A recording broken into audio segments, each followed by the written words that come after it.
வணக்கம். அதிர்ஷ்டம் வர, தீமைகள் விலக இந்த மரத்தை வைத்திடுங்கள். மரம் வளர்ப்பதால் ஏராளமான நன்மைகளை பெறலாம். அதிலும் எந்தெந்த மரங்களால் என்னென்ன பலன்கள் உண்டு? சீத்தாப்பழ மரம் திருஷ்டி விலகும். சீத்தா மரம் நன்றாக காய்க்கக்கூடியது. 2 அல்லது 3 ஆண்டுகளில் 10 முதல் 20 பவுண்ட் எடையளவுக்கு பழங்களை தரக்கூடியது. காய்கள் மரத்தில் பழுக்காது என்பதால் பழத்தின் ஓடுகள் மெதுவாக விரிசல் விடும்போது அவற்றை பறித்து வைக்கலாம். அரச மரம் ஆரோக்கியம் தரும். அரச மரத்தின் வேர் பகுதியில் பிரம்மனும், நடுவில் திருமாலும், உச்சியில் ஈசனும் அருள் புரிவதாக புராணங்கள் தெரிவிக்கின்றது. அதனாலேயே அரச மரம் ராஜ விருட்சம் என்று அழைக்கப்படுகிறது. சந்தன மரம் வம்சம் விருத்தியடையும். சந்தனம் என்பது மருத்துவ பயன்பாடுடைய ஒரு மரம்.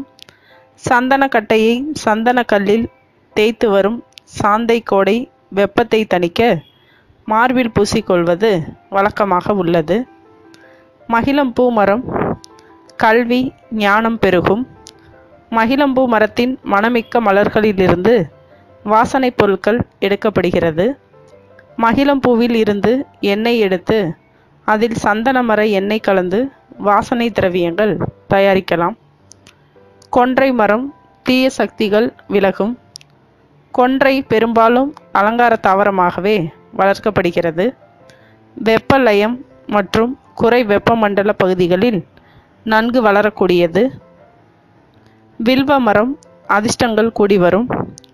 வில்வ மரமானது தமிழில் கூவிலம், இலகம் என பல பெயர்களில் உள்ளது. புன்னை மரம் திருமணம் கைகூடும். புன்னை மிகவும் அழகிய தோட்டம் கொன்ற மலர்களுள் ஒன்று. இதன் இலைகள் சற்று பெரியதாகவும் பளபளப்பாகவும் இருக்கும். கடம்ப மரம் தீமைகள் விலகும். கடம்ப மரம் முருகனுக்கும் திருமாலுக்கும் உரியது என சங்க பாடல்கள் தெரிவிக்கின்றது. கொத்தாக உருண்டு பூக்கும் இதன் மலரின் நிறம் வெள்ளை. மேலும் விவரங்களுக்கு சேனலை சப்ஸ்கிரைப் செய்யவும். நன்றி.